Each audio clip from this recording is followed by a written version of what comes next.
E aí pessoal, tudo bem com vocês? Aqui professor Yuri, o seu professor de física aqui do Ex-ENEM. E hoje a gente vai dar sequência no nosso conteúdo programático, discutir um pouquinho hoje sobre a hidrostática, pessoal. A gente vai seguir a mecânica clássica e os principais conceitos e aplicações, mas agora a gente vai entender um pouquinho agora dos fluidos, como que os fluidos se comportam, as suas aplicações, algumas leis bem interessantes que ajudam a gente a resolver vários tipos de problemas que a gente tem sobre essa relação dos fluidos, ok? Bora lá então nessa aula para vocês hoje aqui, ok, pessoal? Nossa aula hoje vai ser muito importante, é um conceito que é recorrente aí nas principais formas de avaliação que a gente tem, como o Enem e provas externas. Então, bora lá, vamos magnetizar esse conhecimento aí na cabeça de vocês. Show de bola, sossegado então. Então, pessoal, puxa a vinheta aí e bora lá. Valeu!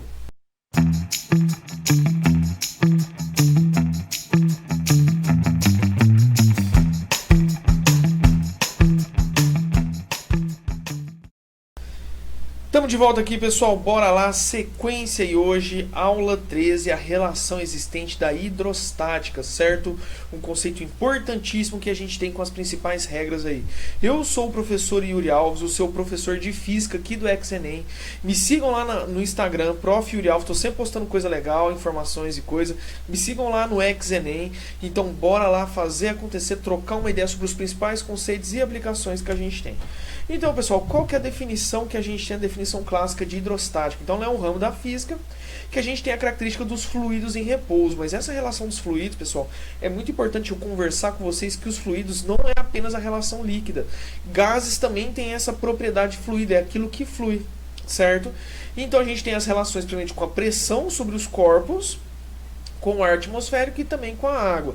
Então, a relação aqui que eu trouxe para vocês, uma imagem de um iceberg, é exatamente esse conceito, é exatamente essa situação que a gente tem aí, certo? Por que que ele boia? Porque a gente tem uma relação da força-peso, que a gente já estudou lá na relação das leis newtonianas e nas aplicações das leis de Newton, que a gravidade exerce sobre ele, mas a gente tem uma força de empuxo da água que faz ele boiar. Então, essa luta que a gente tem aí, se boia, se não boia, isso aí é os conceitos que a gente tem dentro aí das relações de hidrostática, uma relação bem interessante, uma relação bem legal que a gente tem aí. Então sempre fica ligado, pessoal, a hidrostática ela vai entender a relação dos fluidos, certo? Os fluidos sendo aqueles que podem ser tanto gás quanto líquido, você vai ver a relação de interpretação. Então a gente vai trabalhar muito aqui, a principal ideia que a gente vai trabalhar é a relação da pressão, a gente vai conversar bastante sobre ela. Então, como eu falei para vocês, a relação de pressão hidrostática.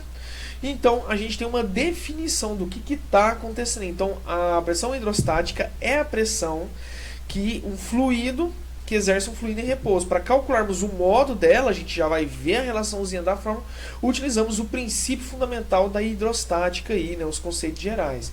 Então, a diferença de pressão de um ponto de um fluido é determinado pelo produto entre a densidade e o módulo da gravidade e a altura entre esses dois. Isso aí é o que a gente chama do teorema de Stevens, certo? O teorema de Stevens a gente vai ter uma relação da variação de pressão, certo? Pressão final e pressão inicial, isso aí em Pascal, uma relação muito importante, bem direta que a gente tem aí. A gente vai ter a densidade em quilograma metro cúbico, certo? Isso aí para bater nas grandezas ali.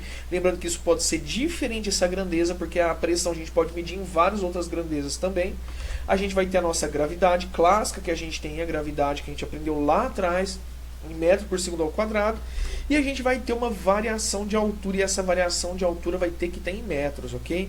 Então esse aqui é o teorema de Stevens que ajuda a gente a definir certos conceitos, definir certas situações aí, principalmente envolvendo esse conceito baseado na densidade dos corpos aí. Sossegado, de boa, sem muito segredo, né? Vocês viram aí com a relação bem simples que a gente tem o teorema de Stevens. A gente vai usar eles para a gente querer determinar a pressão numa determinada altura. E exatamente a altura que vai definir essa pressão. Então, quanto mais alto o lugar que a gente está, a gente vai ver que isso vai influenciar a altura de alguma forma, dependendo do líquido que a gente está, da viscosidade desse líquido. Certo? Densidade, conceito simples aí, sem muito segredo, a gente já discutiu muito também, é a quantidade de massa por volume que tem, uma relação entre massa e volume, sem muito segredo, onde a densidade a gente vai ter uma massa e volume. A densidade, pessoal, ela tem várias grandezas, vários conceitos, várias situações em que a gente consegue aplicar aí, certo? Isso é uma relação importante que a gente tem. Ela pode ser em grama, centímetro cúbico, grama, milímetro cúbico, pode ser grama, litro, quilograma, metro cúbico, como a gente viu anteriormente. Então você tem que tomar cuidado muito com as grandezas que você vai utilizar para essa relação de densidade aí, para você conseguir resolver, certo? Teorema de Pascal é uma relação muito importante que a gente tem dentro aqui também da relação da hidrodinâmica, certo? Ele indica uma relação para a gente definir a pressão por uma outra forma, por regras newtonianas, certo? Onde a pressão que a gente tem medida em Pascal é igual à força em newtons dividido pela nossa área em metro quadrado. Então uma relação bem simples, bem sossegada que a gente tem aí, que ajuda da gente entender um pouquinho aí. Então quando a gente tem uma pressão que é integral, que ela é homogênea por toda uma superfície, a gente consegue medir dessa forma, e isso vai ser mais interessante quando a gente discutir certos tipos de conceitos, certos tipos de aplicações. Certo? A relação do empuxo, ela é tida como uma força, certo? O empuxo é um tipo de força, ok, pessoal? Então isso aí que muita gente às vezes confunde, não entende muito bem, mas o impulso ele é relacionado como um tipo de força. Então é exercido em um fluido em sua posição na decorrência da inserção dentro de um corpo que é um fluido. Então o volume deslocado, que é esse V que a gente tem aqui, é que vai ajudar a gente a entender, ajudar a gente a relacionar um pouquinho. Então o empuxo em newtons, ele é a densidade em quilograma metro cúbico. Esqueci, coloquei só quilograma ali, mas é quilograma deve metro cúbico. E um volume em litros, com a nossa gravidade em metro por segundo ao quadrado, e nessa mesma ideia, nesse mesmo conceito. Então você pode notar que as grandezas que a gente trabalha são sempre as mesmas, são sempre correlacionadas aí. Isso ajuda a gente a, quando for resolver alguma coisa, já ficar meio ligado com o que está acontecendo naquela situação. Então a relação de empuxo, pessoal, é exatamente o que faz alguma coisa boiar. Então, se a pressão que a gente tem, ela não compete com o impulso, então aquilo vai boiar, certo? Então, essa que é a jogada, se o impulso for maior. Então, o peso aparente, ele é a pressão menos o impulso, certo? É uma relaçãozinha bem simples que a gente tem aí. É a relação de pressão, então a gente tem um peso aparente em newtons, é igual ao peso, né? Perdão, falei pressão, mas é a relação do peso em newtons menos o empuxo, certo? Como eu falei para vocês, eles estão todos na mesma grandeza, são todos medidos em newtons, então toda uma correlação matemática bem importante, bem interessante que a gente tem aí, certo? Então, vamos treinar um pouquinho, vamos resolver um exercício, vamos relacionar esses conceitos aí, certo? Bora lá pro whiteboard pra gente conversar, pessoal. Lembra, a resolução de exercícios é fator fundamental que a gente tem aí para conseguir resolver certas situações. Já estamos no whiteboard aí pra gente conversar um pouquinho sobre o que está acontecendo, certo? Então, o que fala esse texto, pessoal? Bora lá entender um pouquinho aí o que fala essa situação. Então, para oferecer acessibilidade aos portadores de dificuldade de locomoção, é utilizado em ônibus e automóveis o elevador hidráulico, ok? Esse dispositivo é usado por uma bomba elétrica para forçar um fluido a passar por uma tubulação estreita para outra mais larga. E dessa forma ocasionar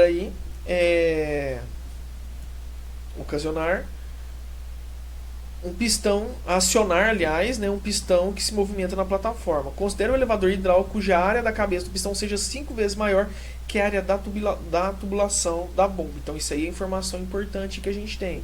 Desprezando o atrito, considere a aceleração da gravidade de 10 metros por segundo ao quadrado, o 2 caiu ali. E deseja-se então levar uma pessoa de 65 kg e uma cadeira de rodas de 15 kg e uma plataforma de 20 kg.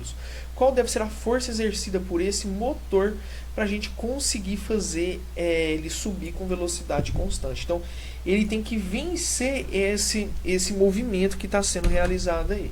Então, uma informação muito importante que a gente tem aqui é exatamente o que, pessoal? Vamos lá. Essa aqui, ó, uma área 5 vezes maior, 10 metros por segundo ao quadrado. A gente tem aqui a pessoa, cadê aqui? Deixa eu ver, tá escondido. Uma pessoa de quantos quilos? De 65 quilos. Aqui é 15 e aqui é 20, certo? Então a primeira ideia que a gente tem que ter é que o que, pessoal? Vamos lá relacionar. A gente sabe que pela regra lá, a gente sabe que a pressão para você manter ela, para você conseguir erguer ele com velocidade constante, quer dizer que não esteja sofrendo uma força de uma aceleração, ela tem que ser equivalente. Então a variação de pressão no ponto B tem que ser igual à variação de pressão no ponto A. Porque o que está acontecendo aqui, pessoal? A gente tem um pistão que ele está fazendo esse tipo de movimento. Ele é um pistão que vai acionar aqui, que ele está ligado em outra região, que é 5 vezes maior, certo? Que é bem maior aqui que a outra. Então aqui, se aqui é a área aqui é 5A. Então a gente vai montar uma relação. E pelo teorema de Pascal, a gente sabe que a força sobre a área, isso relacionado em A, tem que ser então igual a força em B sobre a área em B. Então a gente sabe que o quê? Então a gente tem essa noção aí. Então a gente sabe que a área de FA vai ser o quê? FB vezes a área em A, que a gente passou para lá multiplicando, né? Sobre a área em B é o quê? É 5 vezes a área de A. Então é 5 a área de A.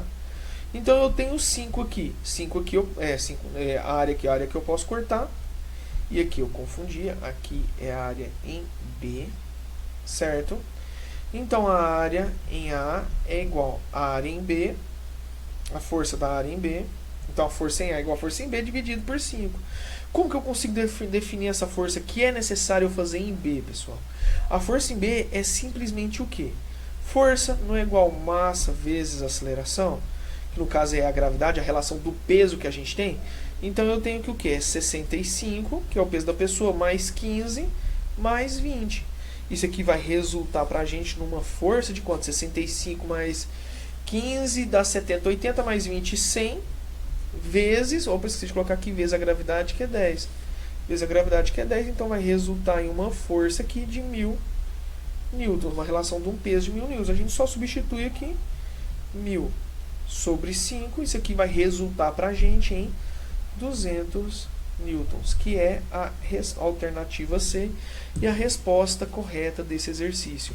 Então esse tipo de relação, pessoal, é bem importante, é bem interessante para a gente entender um pouco melhor como que é o funcionamento desses conceitos dentro da hidrodinâmica.